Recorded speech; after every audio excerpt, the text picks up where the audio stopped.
क्या 20 से 25 हजार की मंथली सैलरी से कोई इंसान 9 करोड़ रुपए की लिक्विड नेटवर्थ खड़ा कर सकता है? लिक्विड नेटवर्थ यानी कि वो पैसा जिसे आप जब चाहे बैंक अकाउंट में से निकाल सकते हैं। जब चाहे मतलब 1 से 2 दिन के अंदर मिल ही जाता है ऐसा पैसा। किसी बड़े बिजनेस की बात होती तो शायद ये आम लगता, लेकिन अगर आप एक आम नौकरी पेशा इंसान जो खुद को आईटी में काम करने वाला मामूली बंदा कहता है, जिसकी महीने की सैलरी बामुश्किल 20 से 25 हजार रुपए की है, वो कैसे 9 करोड़ की लिक्विड नेटवर्थ का मालिक बन गया? हम अक्सर सुनते हैं कि नौकरी करके कोई अमीर नहीं बन सकता, सैलरी से सिर्फ घर का खर्चा चलता है, वेल्थ या संपत्ति क्रिएट नहीं होती। लेकिन इस शख्स ने इस मिथ को तोड़ने की कोशिश की, जिसने पिछले 20 सालों में अपनी आम सैलरी और डिसिप्लिन इन्वेस्टिंग के दम पर 9 करोड़ का पोर्टफोलियो खड़ा कर दिया। वो भी बिना किसी स्टार्टअप के, बिना किसी ESOP के, बिना विदेश गए और बिना रियल एस्टेट में पैसा लगाए, सिर्फ Indian share market, mutual funds और एक कंसिस्टेंट डिसिप्लिन से।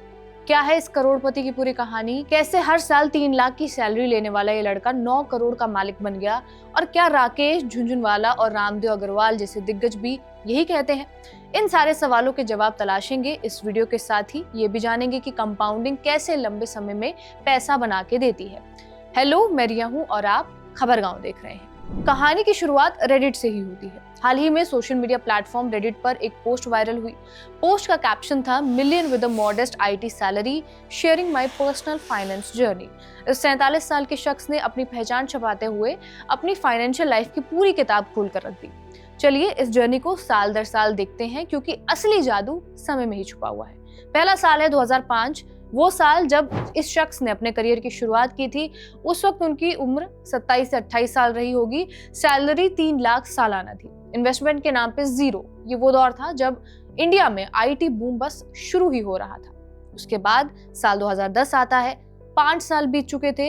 इन 5 सालों में उस शख्स ने अपनी स्किल्स बढ़ाई और उनकी सैलरी 3 लाख से बढ़कर 10 लाख सालाना हो गई। लेकिन इन्वेस्टमेंट, 5 साल की मेहनत और डिसिप्लिन इन्वेस्टिंग के बाद उनका पोर्टफोलियो बना था 10 लाख रुपए का।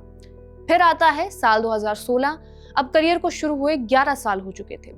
सैलरी बढ़कर 25 लाख सालाना पहुंच चुकी थी और यहाँ होता है कंपाउंडिंग का पहला चमत्कार। जो पोर्टफोलियो 2010 में सिर्फ 10 लाख का था, वो 2016 आते आते 1 करोड़ का हो गया। ये द फर्स्ट करोड़ सबसे मुश्किल होता है। इसे बनाने में उन्हें 11 साल लग गए। चार्ली मुंगेर, जो वॉरेन बफे के पार्टनर थे, वो हमेशा कहते थे, the first $1 lakh is a bitch but you got to do it. एक बार पहला करोड़ बन गया तो पैसा पैसे को खींचने लगता है। फिर आता है साल 2020। इस शख्स के मुताबिक उस वक्त उसकी सैलरी 35 लाख थी और उनका पोर्टफोलियो पहुंच चुका था 2 करोड़ रुपए पर। ध्यान दीजिए, 0 से 1 करोड़ पहुंचने में उन्हें 11 साल लगे, लेकिन 1 करोड़ से 2 करोड़ पहुंचने में सिर्फ 4 साल लगे। कंपाउंडिंग इसी तरीके से काम करता है। और अब आते हैं आज के समय में। आज उस शख्स की सैलरी है 65 लाख रुपए सालाना और उनका लिक्विड पोर्टफोलियो है 9 करोड़ रुपए का। सही बोला, 9 करोड़ रुपए। इसमें 8 करोड़ सीधे भारतीय शेयर्स में और 1 करोड़ म्यूचुअल फंड्स में है। इसके अलावा उनके पास अपना खुद का एक घर है जिसमें वो रहते हैं। उन्होंने पोस्ट में एक बहुत ही प्यारी लाइन लिखी है, The magic happens after 10 to 15 years. I still hold many shares for a decade.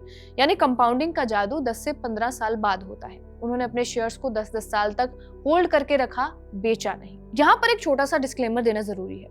ये कहानी रेडिट के एक एनोनिमस यूजर ने शेयर की है।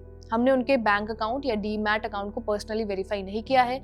इंटरनेट पर लोग कुछ भी लिख सकते हैं, लेकिन आप किसी भी फाइनेंशियल एक्सपर्ट से पूछेंगे तो ये आंकड़े अनरियलिस्टिक नहीं लगते। अगर कोई इंसान 20 साल तक अनुशासन के साथ इन्वेस्ट करे तो ये आंकड़ा हासिल करना पूरी तरह से संभव है। भारत की इकोनॉमिक ग्रोथ पिछले 20 सालों में कमाल की रही है। सेंसेक्स और निफ्टी ने कई गुना रिटर्न्स दिए हैं। तो भले ही हम सोर्स को वेरीफाई ना कर सकें, लेकिन इसके पीछे का गणित यानी कि मैथ्स बिल्कुल पक्का है। ये हवाबाजी नहीं है, ये कंपाउंडिंग की ताकत ही है। अब ऐसे में सवाल ये आता है कि क्या सिर्फ रेडिट का एक यूजर ये कह रहा है या फिर बाजार के दिग्गज भी यही मानते हैं? चलिए इंडिया के 2 सबसे बड़े इन्वेस्टर्स के नजरिए से इसे परखते हैं। राकेश झुनझुनवाला, जिन्हें हम भारत का वॉरेन बुफे कहते हैं, वो हमेशा एक बात कहते थे, the market is supreme but patience is the key. उनकी खुद की कहानी देखिए। उन्होंने 1985 में महज 5,000 रुपए से शुरुआत की थी। उनका सबसे बड़ा वेल्थ क्रिएटर स्टॉक था टाइटन।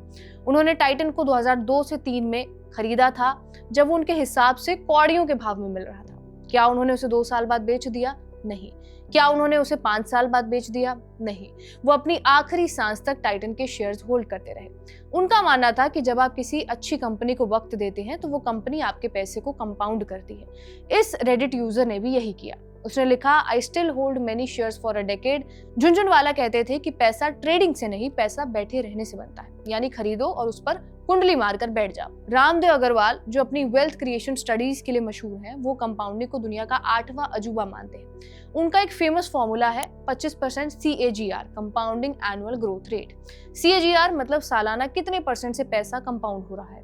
वो कहते हैं कि अगर आप अपना पैसा ऐसी जगह लगाएं जहां वो 25% की रेट से ग्रो करे तो आपका पैसा हर 3 साल में डबल हो जाता है। 1 लाख से शुरू करें तो 1 लाख, 3 साल में 2 लाख, 6 साल में 4 लाख, 9 साल में 8 लाख और 30 साल में अमाउंट 100 करोड़ तक पहुंच सकता है। रामदेव अग्रवाल ने अपनी रिसर्च में ये प्रूव किया है कि 1990 से लेकर 2020 तक जिन लोगों ने इन्फोसिस, HDFC बैंक या फिर एशियन पेंट्स जैसे क्वालिटी स्टॉक्स में पैसा लगाकर छोड़ दिया, उन्होंने अपनी वेल्थ को 100 गुना नहीं 1000 गुना बढ़ते हुए देखा है। हालांकि 25% सालाना कमाना मुश्किल है, ये भी उन्होंने बताया।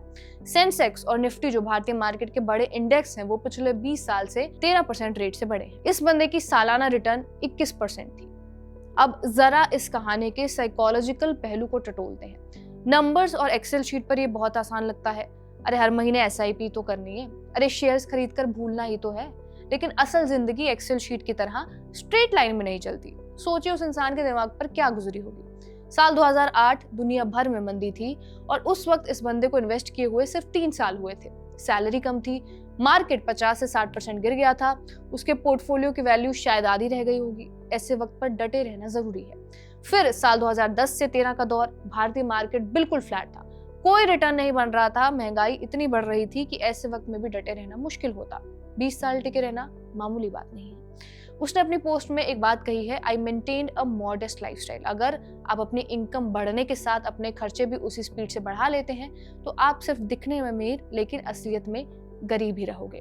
सोशल मीडिया पे इस बंदे जैसी कईयों की स्टोरी मिलेगी। कुछ लोग इसे गलत क्लेम भी करते हैं। तो इन सोशल मीडिया क्लेम से हट कर देखें तो लंबे समय तक अनुशासन के साथ इन्वेस्ट करने पर पैसा बनता ही है। अगर आपको फाइनेंशियल चीजें समझ नहीं आती तो किसी एक्सपर्ट की सलाह लें जो रियलिस्टिक रिटर्न के साथ आपको पैसा इन्वेस्ट करने की सलाह दे। ध्यान रखें, रियलिस्टिक रिटर्न जरूरी चीज है। सालाना 10 to 15%, ज्यादा से ज्यादा 20%। अगर कोई सालाना 20% से ज्यादा रिटर्न की बात करे तो वहीं आपको रुकना चाहिए और उस चीज को एक बार प्रैक्टिकली विचार करके देखना चाहिए या फिर एक्सपर्ट की राय लेनी चाहिए। आज की जनरेशन को क्विक मनी चाहिए, ऑप्शन ट्रेडिंग, क्रिप्टो, दिन में पैसा डबल, लेकिन वेल्थ क्रिएशन कभी भी एक्साइटिंग नहीं होती, वो हमेशा बोरिंग होती है और हमेशा बोरिंग ही रहेगी। इस रेडिट यूजर ने 20 साल तक घास कोकते हुए देखा और आज वो घास एक विशाल जंगल बन चुकी है। और ये कोई भी कर सकता है बशर्ते डिसिप्लिन हो। और जल्दी शुरुआत करने से भी, शुरुआत आज कीजिए, छोटी ही सही लेकिन शुरुआत कीजिए, क्योंकि 20 साल के बाद आप आज के आपको थैंक यू बोलेंगे। उम्मीद है इस कहानी ने आपके अंदर भी वो डिसिप्लिन की आग जलाई होगी। अगर आपको ये वीडियो पसंद आया हो तो इसे लाइक करें और उन दोस्तों के साथ भी शेयर करें जिनके पास इतनी सैलरी है और वो इन्वेस्ट करना चाहते हैं। सब्सक्राइब करिए खबरगांव को और ऐसे ही किस्सों के लिए बने रहिए खबरगांव के साथ। कैमरे के पीछे सर्वेश, मेरा नाम है रिया। शुक्रिया।